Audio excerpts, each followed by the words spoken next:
Hello friends, आप सभी का स्वागत है आज के इस नए विषय पर। आज का विषय है सुकन्या समृद्धि योजना। तो चलिए शुरू करते हैं। दोस्तों, सुकन्या समृद्धि योजना यह एक केंद्रीय योजना है जिसे बेटी बचाओ बेटी पढ़ाओ अभियान के एक भाग के रूप में इस योजना को प्रारंभ किया गया है।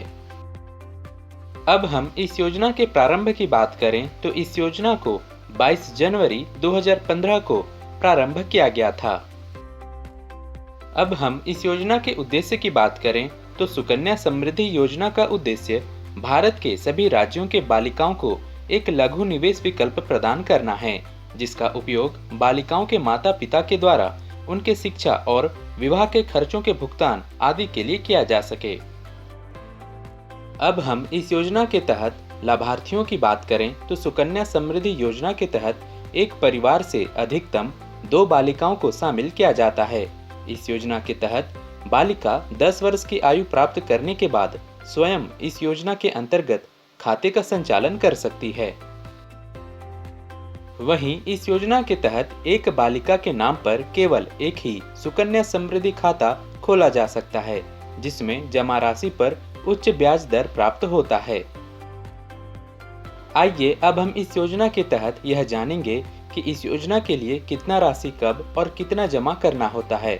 इस योजना के तहत 10 वर्ष से कम उम्र की बालिकाओं के द्वारा या उनके माता पिता के द्वारा समृद्धि खाता खोला जा सकता है, जिसमें न्यूनतम एक वित्त वर्ष में 250 रुपए एवं अधिकतम एक वित्त वर्ष में 1.5 लाख रुपए जमा किया जा सकता है।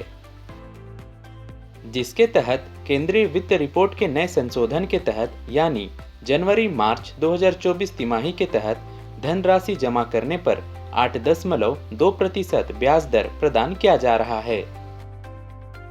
आपके जानकारी के लिए बता दें कि जमा राशि पर ब्याज की गणना वार्षिक चक्रवृद्धि आधार पर की जाती है, यानी सरकार के द्वारा समय समय पर अधिसूचित दर पर ब्याज निर्धारित किया जाता है।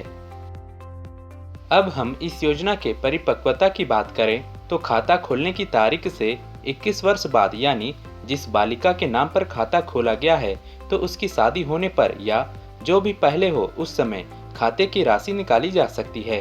वहीं बालिका की उम्र 18 वर्ष होने पर उच्चतर शिक्षा के उद्देश्य के लिए संचित यानी जमा शेष राशि का 50% तक राशि 21 वर्ष होने से पहले निकाल सकते हैं। इसके अतिरिक्त आप सभी को बता दें कि खाता धारक की मृत्यु की स्थिति में या जब केंद्र सरकार संतुष्ट हो कि खाता जारी करने में खाता धारक को अनुचित कठिनाई हो रही है तो उस स्थिति में खाता बंद किया जा सकता है। आइए अब हम इस योजना के तहत प्रमुख विशेषता की बात करते हैं।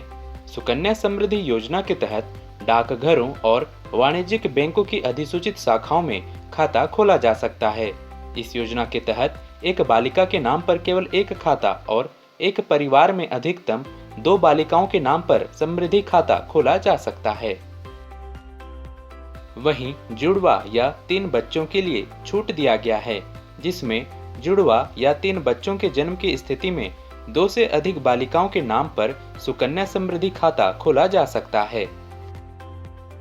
आप सभी के जानकारी के लिए बता दें कि यदि पहले प्रसव में ही 2 से अधिक बालिका जन्म लेती है तो वह इस योजना के तहत पात्र होगी, और यदि जुड़वा या 3 बच्चों के बाद जन्मी बालिका होगी तो वह इस योजना के तहत अपात्र होगी।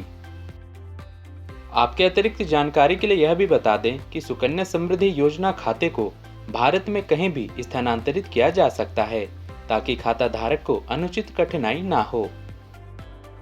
अब हम इस योजना के तहत अन्य लाभों की बात करें तो इस योजना के तहत बालिका की आयु 10 वर्ष हो जाती है तो वह स्वयं इस खाते का संचालन कर पाएंगी और योजना के तहत खाते के पूरे होने पर बालिका को ही भुगतान किया जाएगा। वहीं यदि खाता बंद नहीं किया जाता है तो परिपक्वता यानी खाता पूरने के बाद भी उस पर ब्याज का भुगतान किया जाएगा और खाता खोलने की तारीख से 15 वर्ष की अवधि पूरी होने तक खाते में राशि जमा की जा सकती है। आपको यह भी बता दें कि सुकन्या समृद्धि योजना के तहत आयकर अधिनियम 1961 की धारा 80C के तहत करों में छूट प्रदान किया जाता है, जिसे केंद्र सरकार के द्वारा समय समय पर निर्धारित किया जाता है, जो वर्तमान में 8.2% है। अब हम निष्कर्ष की बात करें तो यह योजना बालिकाओं की शिक्षा और विवाह पर होने वाले व्यय के बचत को बढ़ावा देने में महत्वपूर्ण भूमिका निभा रहा है, जिसमें निर्धन माता पिता की जो आर्थिक विषमता होती है उसके विरोध में यह योजना बालिकाओं के विकास को नई ऊंचाई प्रदान करता है। तो दोस्तों, हम उम्मीद करते हैं कि आपको इस विषय से काफी कुछ जानने को मिला होगा। तो मिलते हैं एक नए विषय के साथ, तब तक के लिए आप सभी का धन्यवाद।